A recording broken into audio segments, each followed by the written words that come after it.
Durante grande parte da história humana, as guerras foram decididas pelo peso do metal, pela força do braço e pela imponência das armas. Espadas afiadas, lanças longas, escudos reforçados e armaduras pesadas simbolizavam poder, domínio e sobrevivência. No entanto, houve um tempo em que o destino de batalhas inteiras não foi definido pelo ferro, nem pelo bronze, mas por algo muito mais simples, algo que poucos levavam a sério. Estamos falando de um período antigo, marcado por conflitos constantes, alianças frágeis e uma luta contínua pela sobrevivência. Um tempo em que o povo de Israel ainda estava se formando como nação, cercado por inimigos mais bem armados, mais organizados e tecnologicamente superiores. Um tempo em que possuir uma espada não era comum, e para muitos era simplesmente impossível. Antes do estabelecimento da monarquia, Israel não dispunha de um grande arsenal militar. A variedade de armas era limitada e a maioria da população não tinha acesso a equipamentos de guerra sofisticados. Em vez disso, o povo confiava em algo que não podia ser forjado em oficinas ou comprado com riqueza: a intervenção divina. A fé era considerada a principal defesa. As vitórias, quando vinham, eram interpretadas como sinais claros de que forças superiores estavam agindo em favor do povo. Há relatos antigos que descrevem batalhas vencidas não pela habilidade militar, mas por eventos naturais extremos, tempestades repentinas, confusão entre os inimigos, fenômenos inesperados. Em Gibeão, por exemplo, uma chuva de grandes pedras de gelo teria causado mais baixas do que as próprias armas israelitas. Para muitos, aquilo não era coincidência. Era prova de que a guerra não era vencida apenas no campo de batalha, mas também no plano espiritual. Mas a história não permanece estática. Com o passar do tempo, Israel começou a se organizar politicamente. A transição de um conjunto de tribos para uma nação unificada exigiu mudanças profundas, entre elas a necessidade de um exército mais estruturado, mais preparado e principalmente mais bem equipado. A figura do rei trouxe consigo a ideia de defesa territorial, expansão e proteção contínua, e isso exigia armas. Aos poucos, começaram a surgir elmos, lanças, arcos e flechas, escudos, adagas, couraças, machados e clavas. Cada arma tinha sua função específica. O escudo, por exemplo, tornou-se indispensável. Produzido em diferentes tamanhos e formatos, podia ser feito de madeira reforçada com couro ou até mesmo revestido de metal.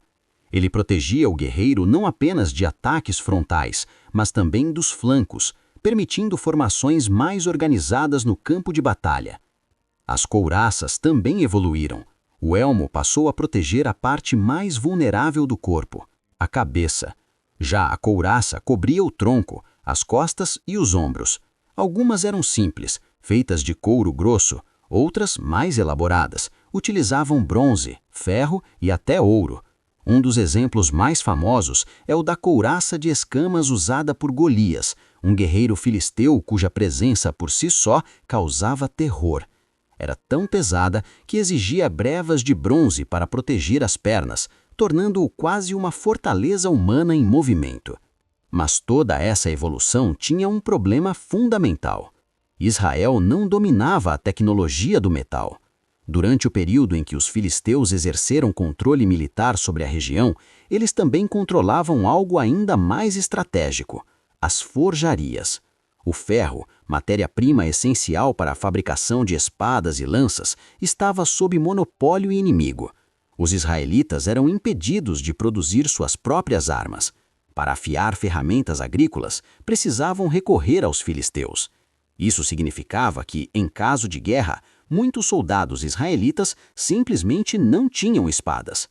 Imagine entrar em um campo de batalha sabendo que o inimigo possui armas superiores, enquanto você carrega pouco mais do que ferramentas adaptadas para combate. Clavas, machados simples, dardos improvisados. A desvantagem era clara. A lógica militar apontava para uma derrota quase inevitável. E ainda assim, a história mostra que nem sempre a lógica vence.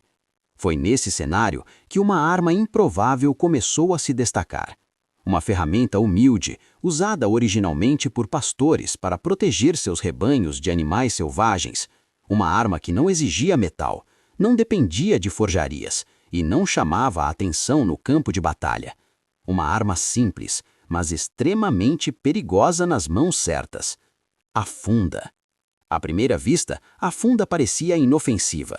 Consistia basicamente em 2 tiras de couro ou tecido com um pequeno bolso no centro, onde se colocava uma pedra. O usuário girava a funda no ar e, no momento exato, soltava uma das extremidades, lançando o projétil em alta velocidade. Não havia lâmina, não havia ponta metálica, apenas uma pedra comum.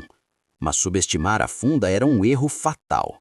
Pastores utilizavam essa ferramenta diariamente, não como arma de guerra, mas como instrumento de proteção. Eles aprendiam desde jovens a controlar a força, o ângulo e o tempo do lançamento. Com prática constante, desenvolviam uma precisão impressionante. Não era apenas força bruta, era coordenação, cálculo e instinto. Um fundista treinado podia lançar uma pedra a distâncias superiores a 100 metros, e não apenas lançar, acertar. Um impacto bem direcionado podia fraturar ossos, causar concussões graves ou matar inicialmente. Mesmo um guerreiro protegido por elmo e couraça não estava totalmente seguro. O fosso, as têmporas e outras áreas vulneráveis continuavam expostas. É aqui que a história se torna simbólica. Enquanto exércitos investiam em ferro e bronze, havia homens que dominavam algo diferente: a habilidade. A funda não dependia de recursos escassos. As pedras estavam por toda parte. O verdadeiro valor estava no treinamento, no tempo dedicado, na repetição silenciosa longe dos campos de batalha. Em um confronto que se tornaria um dos mais conhecidos da história, um jovem pastor enfrentou um guerreiro experiente, equipado com o que havia de mais avançado em armamento. O contraste não poderia ser maior. De um lado, armadura pesada, espada, lança e escudo. Do outro, uma funda e algumas pedras escolhidas com cuidado. O resultado desafiou todas as expectativas. Não foi a força que venceu, foi a precisão. Não foi o peso do metal, foi o domínio da técnica. A pedra, lançada com velocidade e azitura, atingiu o ponto certo. O gigante caiu, e naquele momento ficou claro que o campo de batalha não obedecia apenas às regras tradicionais da guerra. A partir dali, a funda deixou de ser vista apenas como ferramenta de pastores. Tornou-se uma arma estratégica. Tropas especializadas começaram a surgir.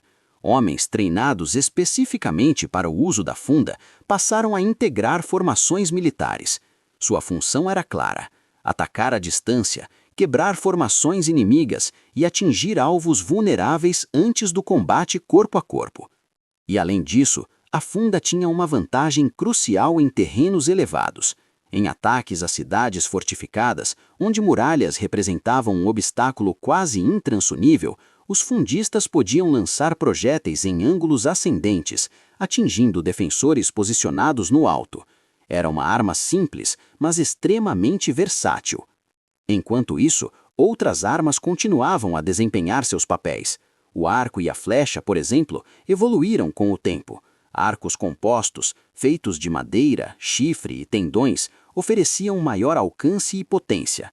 Ainda assim, exigiam materiais específicos e um processo de fabricação complexo. A funda, por comparação, permanecia acessível. A lança e o dardo também eram comuns. O dardo, mais leve, era projetado para arremesso. A lança, mais pesada, servia tanto para arremesso quanto para combate direto. Mas ambas dependiam de pontas metálicas, e o metal continuava sendo um recurso controlado. Nesse contexto, a funda representava algo maior do que uma arma. Representava a capacidade de adaptação. Representava a capacidade de transformar limitações em vantagem. Onde não havia ferro, havia criatividade. Onde não havia espadas, havia estratégia. Com o passar dos séculos, Israel finalmente conseguiu desenvolver sua própria infraestrutura militar. Reformas implementadas por reis posteriores permitiram a produção de armas em maior escala. Capacetes, couraças, escudos, arcos e lanças tornaram-se mais comuns entre os soldados. A dependência da funda como arma principal diminuiu, mas seu legado permaneceu. Ela havia provado algo fundamental. Guerras não são vencidas apenas por quem possui os melhores recursos, mas por quem sabe utilizá-los da melhor forma possível. Essa lição atravessou gerações. A história da funda nos lembra que inovação nem sempre vem da complexidade. Às vezes, ela surge da simplicidade, da observação do cotidiano, do aperfeiçoamento de algo que sempre esteve ali, à margem das grandes estratégias militares. Enquanto reis planejavam campanhas e generais desenhavam formações, pastores treinavam silenciosamente nos campos, e quando o momento chegou, estavam